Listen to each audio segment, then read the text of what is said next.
It's midnight and you're watching Nightline with me, Muhammed, Ahmad, Hamdan, and here are the top stories. Prime Minister's first visit to Italy. Putrajaya, Rome explore avenues to further strengthen cooperation in various fields. Allegations of corruption and misconduct in the award of tenders for the MyKiosk project. MACC kicks off probe.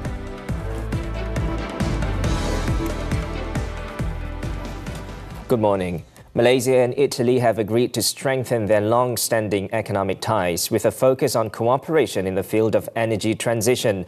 Prime Minister Datuk Seri Anwar Ibrahim said Malaysia deserves attention due to its strategic position within ASEAN and its consistent economic growth. Anwar began the second day of his official three-day visit to Italy by holding direct engagement sessions with the country's key business leaders.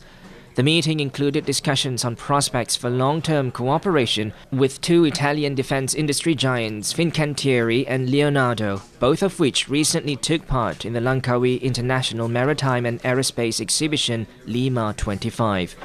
The Prime Minister stressed the importance of a government-to-government approach to strengthen Malaysia's position as a hub for maintenance, repair and overhaul operations in Southeast Asia. Now Italy has transformed. It's a great industrial country. It is the leading EVs and AI and you look at the industry in terms of shipbuilding and airplanes and helicopters and even decarbonization and energy transition. Anwar said this in his keynote address at the Malaysia-Italy Economic Partnership Roundtable held in Rome on Wednesday. He also met with Italian energy company Eni to discuss its existing collaboration with Petronas and explore new joint investment opportunities. With Petronas, our oil company, which is of course one of the top 10 in the world, with Eni, ENI, in energy transition, because Eni has that expertise, one of the leading companies with this technology, including CCUS. Also present during the meeting was Italian Deputy Prime Minister Antonio Tajani, who is also the country's Foreign Affairs and International Cooperation Minister. Anwar said both countries agreed that peace and stability are the keys for free trade, which serves as the foundation for global economic progress. The visit is the Prime Minister's first official visit to Italy following an invitation from his Italian counterpart, Giorgia Meloni. Both leaders are scheduled to hold a bilateral meeting at Palazzo Chigi, Rome on Thursday. After Italy, he is scheduled to travel to France for a two-day official visit before attending the BRICS summit in Rio de Janeiro, Brazil on Saturday. Earlier, Anwar met with the Malaysian diaspora in Italy. In his speech at the gathering, Anwar said the government is willing to make firm and sometimes unpopular decisions to ensure that its development efforts truly benefit the people. All prime ministers, without exception, say that we cannot waste our resources to pay and to subsidize the foreigners and the very rich. But none of them has the courage to undertake these measures. Also at the event, Anwar shared various programs and policies implemented by the government to ensure that Malaysia remains competitive. Moving on, the Ambalat issue is among the matters expected to be discussed at the Malaysia-Indonesia annual consultations due to be held in Jakarta. Prime Minister Datuk Seri Anwar Ibrahim and his delegation will travel to Indonesia on July 29th to attend the meeting, which was last held in 2017. Government spokesperson Datuk Fahmi Fadil said the annual consultations provide the best platform for both governments to express their views on various issues. Tapi seperti yang Mak Berhormat Perdana Menteri ada sebut, banyak perkara yang perlu dipertimbang, termasuk isu-isu teknikal. Jadi kita jangkakan perbincangan pada hujung Julai nanti adalah sebagai permulaan, bukan pengakhiran dalam isu tersebut. He added that the consultations follow the recent meeting between the Prime Minister and Indonesian President Prabowo Subianto in Jakarta last week. In the meantime, Malaysia and Indonesia have agreed to jointly explore natural resources in the Ambalat area while negotiations continue. This approach will allow all parties to share the benefits, ensuring a win-win situation for both countries. The Malaysian Anti-Corruption Commission MACC launched an investigation on Wednesday into the alleged corruption and misappropriation involving the MyKiosk construction tender under the Housing and Local Government Ministry. MACC Investigation Division Senior Director Dato' Zainul Darus said the Governance Investigation Division has commenced a parallel investigation into the project. The anti-graft body kicked off its probe following a complaint from a political party. The investigation is focused on determining whether there were elements of corruption or misappropriation involved in the tender process. The MACC will also review the entire governance process to identify any irregularities or breaches of rules, systems and established procedures. According to Zainul, the Housing and Local Government Ministry has submitted a full report on the project's tender process and award. Several related parties have also submitted relevant documents. The investigation is being conducted under the Malaysian Anti-Corruption Commission Act 2009. MyKiosk aims to support hawkers and small traders with a more organised business space, 6 months of free rent and a maximum rate of 10 ringgit per day. As of last December, over 7,000 units had been approved nationwide, with a total allocation of 150 million ringgit under MyKiosk 1.0 and 2.0. On another note, MACC Chief Commissioner Tan Sri Azam Baki said the MACC has launched an investigation into a Singaporean tycoon following the circulation of a viral article on social media. He confirmed the matter when contacted, adding that witnesses will be called in soon to have their statements recorded and to assist in the probe. SPRM Sabah telah diarahkan untuk menjalankan siasatan dan dijangka mereka akan memulakan siasatan tidak lama lagi dengan memanggil saksi-saksi yang berkaitan. Dan ini kes merupakan kes baru yang tidak pernah dilaporkan kepada SPRM. On June 30th, 2 Sabah State Assemblymen and a businessman were charged in the Kota Kinabalu Sessions Court in connection with a corruption scandal involving mining license approvals.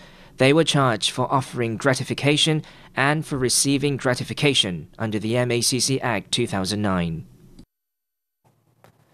In another development, 4 individuals, including 2 company owners, have been remanded for allegedly submitting documents with false information related to the procurement of permit to work printing services worth 5 million ringgit.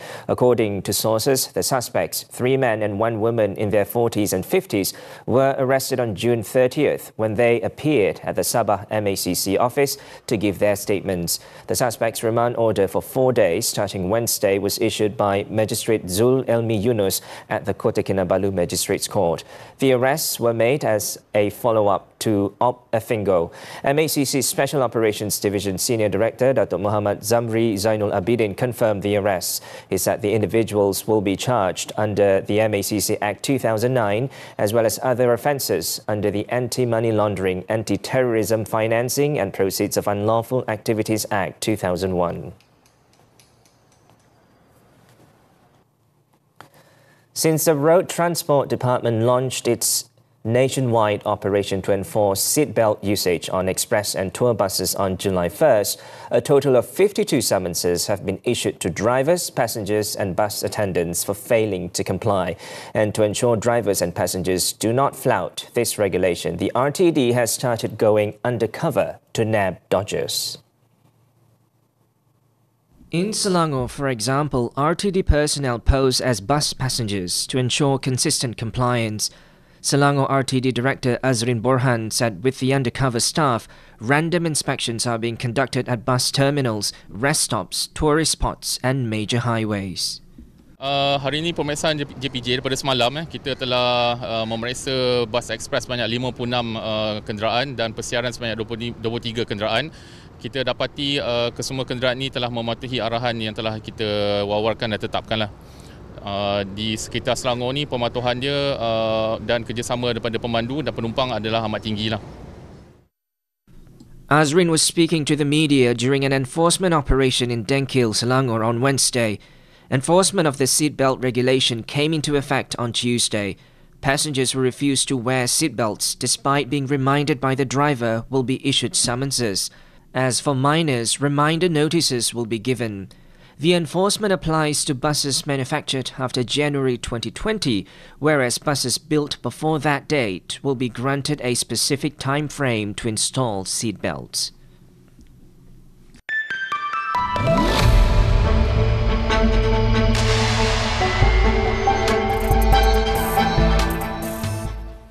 The ringgit marked its highest level since September 2024 on Wednesday as it continued its strong performance, reaching 4.18 against the US dollar.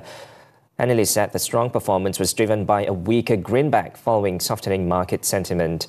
The ringgit's strength was also supported by Malaysia's economic reform policies, which have attracted foreign investors. Toward the day's close, the local note closed lower at 4.22 against the US dollar as investors reacted to US President Donald Trump's threat of a 35% tariff on Japan. Meanwhile, economists attributed the ringgit surge to the country's recent economic reform policies, which have attracted foreign investors amid global uncertainties. Putra Business School professor Ahmad Razman Abdulatif explained that investors are fleeing the US market due to its rising fiscal risks and economic slowdown, prompting a shift towards emerging markets like Malaysia. The reason why ringgit Malaysia has strengthened against the US dollar is because of the continued weakness of the US dollar itself due to various factors such as fiscal worries, looming trade tariffs, and the expectation of the Federal Reserve interest rate cut, which could make many investors to flee US asset and look for an alternative. The 13th Malaysia Plan, which will be tabled at the end of the month, is expected to focus on improving the people's standard of living. This includes raising the minimum wage to over 2,000 ringgit by 2030. According to BIMB Securities, the initiative could push the country's median salary to over 4,000 ringgit by 2030. The government also plans to boost domestic demand as a main driver of economic growth over the next 5 years. Other focus areas include training and initiatives to increase the share of skilled workers to over 35%. The country's gross domestic product growth is also expected to average 4.5% annually.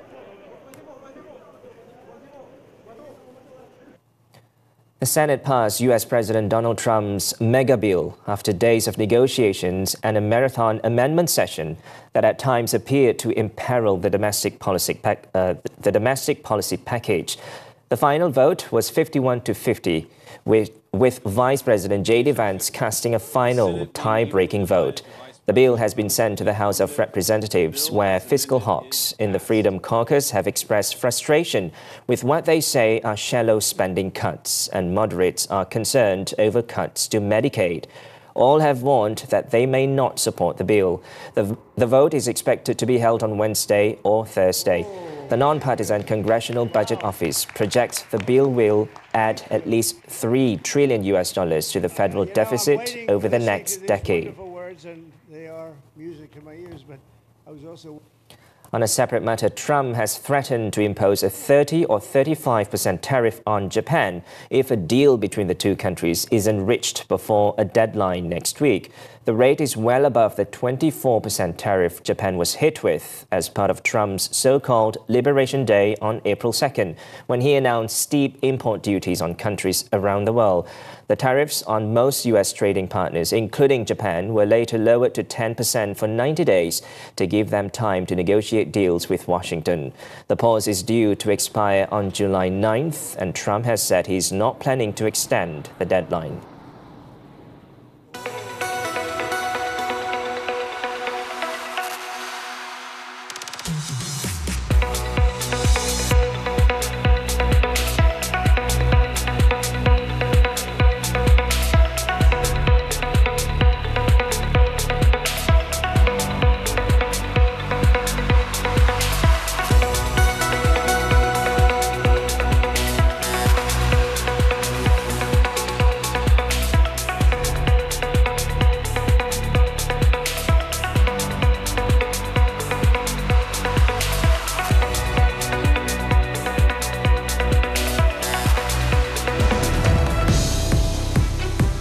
Sarawak's largest drug syndicate crippled. This and more from the local front when we return. Stay with us. Kerja kita belum selesai.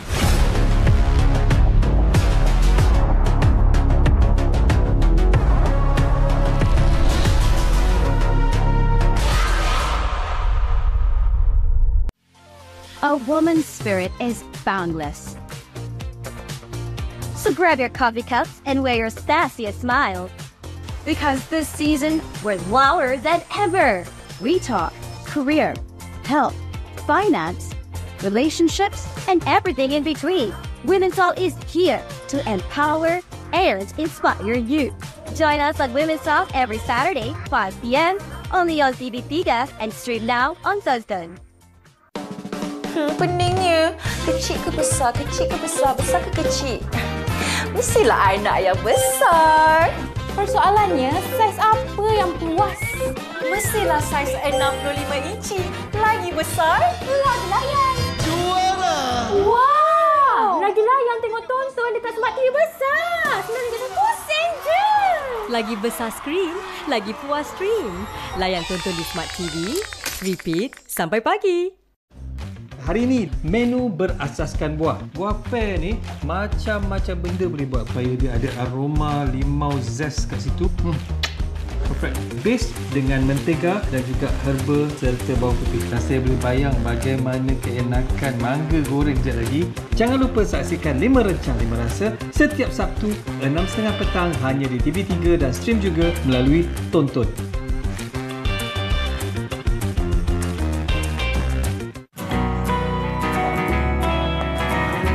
Ada drama baru lah kat Facebook. Nak download lah tu. Ingat jangan download ataupun share laman web Cetak Rompak. Jangan. Welcome back. A married couple believed to be the masterminds behind the largest drug syndicate in Sarawak was charged in the Cebu Magistrates Court with multiple counts of drug trafficking. The first accused, 53-year-old Tia Tech Hawk, faces 2 charges under the Dangerous Drugs Act. For the first charge, Tia was accused of trafficking about 1 kilogram of methamphetamine at Jalan Pedada on June 12th.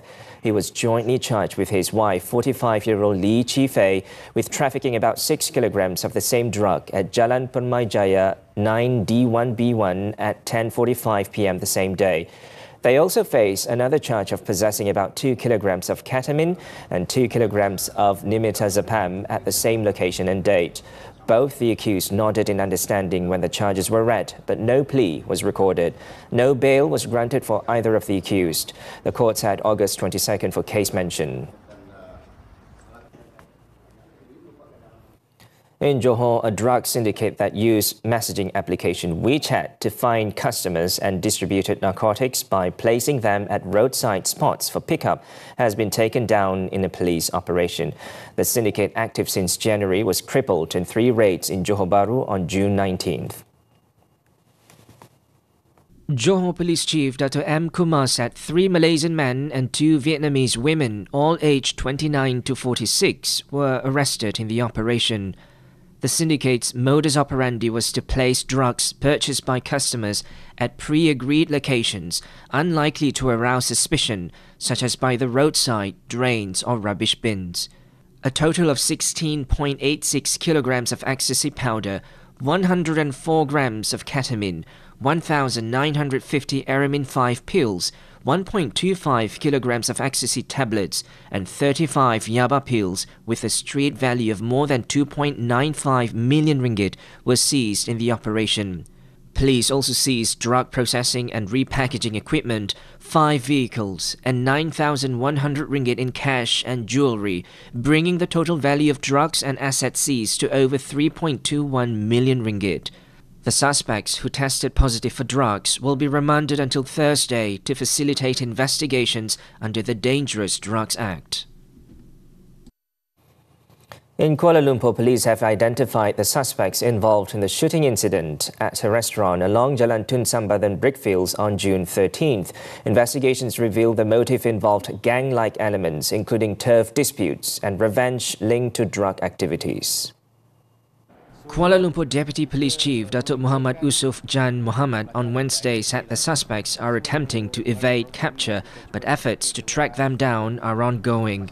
He added that a chemical analysis is being conducted on a bullet casing found at the scene. So far, statements from 20 individuals have been recorded to assist in the investigation. In the 10:26 p.m. incident, one man was killed and 2 others were injured after being shot at close range while dining with friends.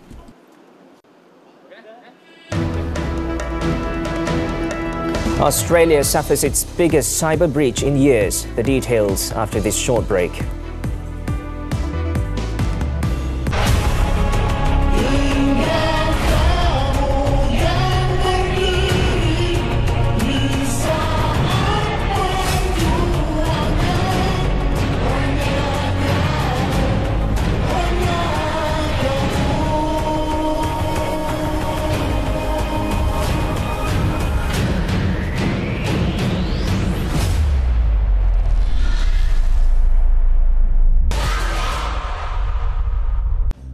Hari ni menu berasaskan buah. Buah pear ni macam-macam benda boleh buat supaya dia ada aroma limau zest kat situ. Perfect. Base dengan mentega dan juga herba serta bawang putih. Dan saya boleh bayang bagaimana keenakan mangga goreng sekejap lagi. Jangan lupa saksikan 5 Rencang 5 Rasa setiap Sabtu 6.30 petang hanya di TV3 dan stream juga melalui Tonton.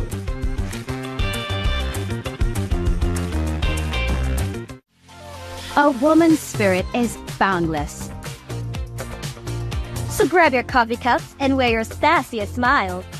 Because this season, we're louder than ever. We talk career, health, finance, relationships, and everything in between. Women's Talk is here to empower and inspire you. Join us on Women's Talk every Saturday, 5 p.m. only on TV3 and stream now on Tonton. Sangka baik pun boleh jadi buruk kalau ada yang menghasut. Kenapa pilih untuk jadi penghasut? Oh, Komang. Degoyan dah berbunga. Musim durian datang lagi, banyak menu yang boleh kita cuba. Dalam hubungan, pasti ada keinginan untuk memiliki. Tapi jangan sampai kita menakluki. Lelaki pun boleh disabitkan issues tau. Hati-hati, jangan sampai pasangan kita terasa. Ada, tapi macam tak ada je. Jangan biarkan pasangan kita keseorangan. Semuanya dan banyak lagi di Wanita Hari Ini dan stream sekarang di Tonton. Wanita Hari Ini. We're back with news from the foreign front. Hamas said on Wednesday that it was open to a ceasefire with the Zionist regime, but stopped short of accepting a US-backed plan announced hours earlier by President Donald Trump, insisting any deal must end the war in Gaza. Trump said Tuesday that Israel had agreed to terms for a 60-day ceasefire in Gaza and urged Hamas to accept before conditions worsen. The US president added that the period would be used to work towards a final end to the conflict, which Israel said will not happen until Hamas is defeated. He also noted that a deal could come together as soon as next week. But Hamas's response, stressing its demand to end the war completely, cast doubt on whether the offer could lead to a true pause in fighting. According to an Egyptian official, a Hamas delegation is expected to meet Egyptian and Qatari mediators in Cairo on Wednesday. Australia's flagship airline Qantas said it is investigating a major cyber attack after hackers accessed a system holding personal data belonging to 6 million customers, the country's biggest breach in years. In a statement on Wednesday, Qantas said it took immediate steps to secure its systems after detecting unusual activity on a third-party platform on Monday. The compromised data includes customers' names, email addresses, phone numbers, dates of birth, and frequent flyer numbers, but not credit card, financial, or passport details. The airline is still determining the full extent of the breach, but expects the amount of data stolen to be significant.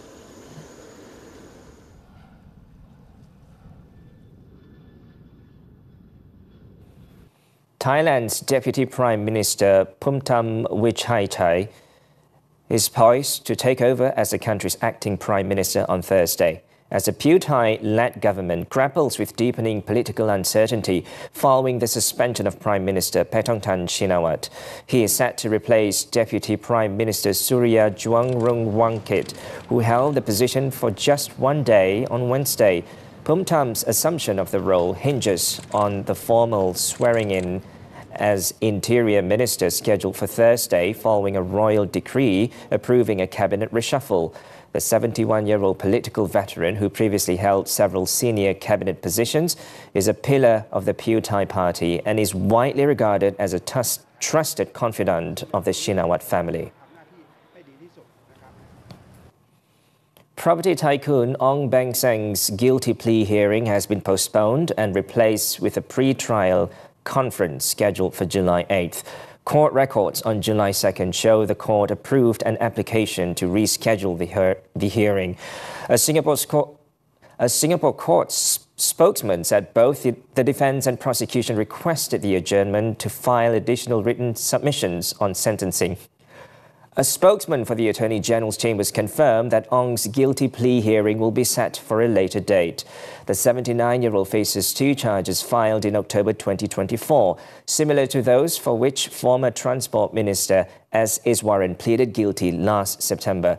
Ong is accused of abetting Iswaran in accepting an all-expenses-paid trip to Doha in December 2022, worth about 20,850 Singapore dollars, including flights on Ong's private jet, hotel stay, and a business-class return ticket.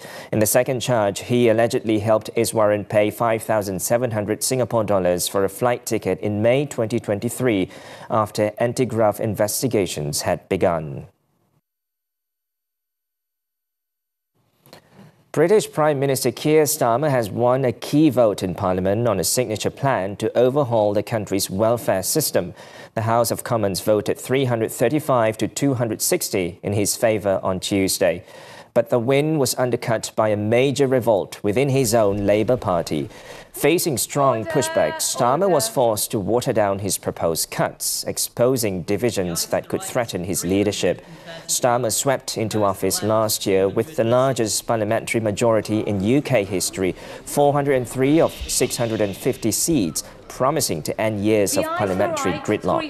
But his plan to trim the UK's welfare spending, particularly by tightening disability benefit eligibility, sparked outrage.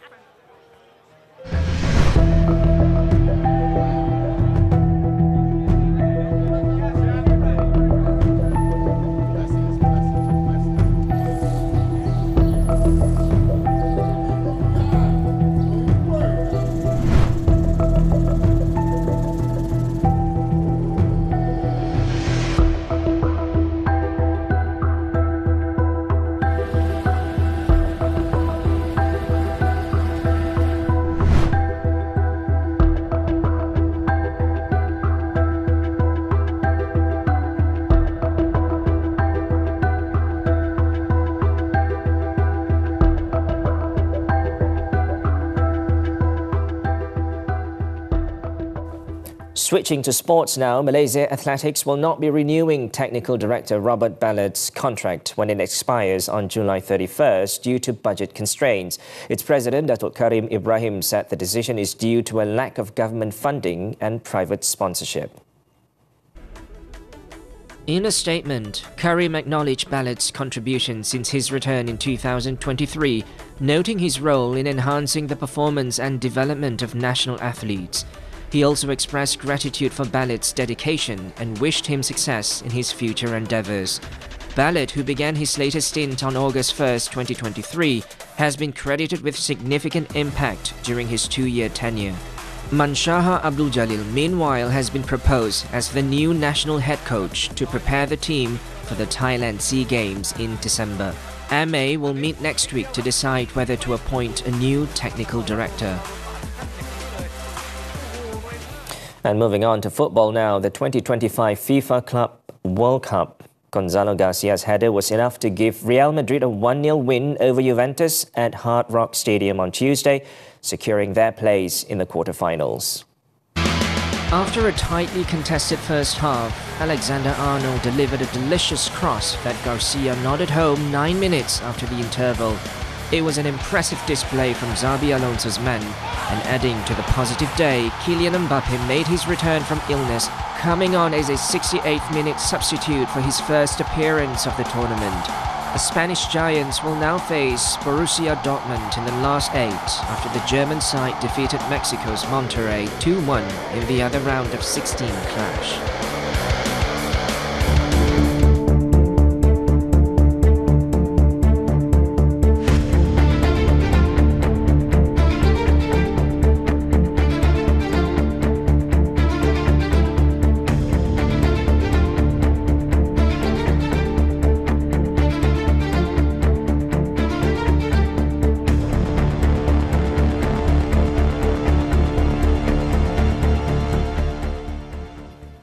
that concludes Nightline this time around. Before we leave, let's take a look at how Basel, Switzerland is gearing up for the Women's Euro football tournament with 2 fan zones set up, one at the MACC featuring plenty of entertainment for the public and another in the heart of the city.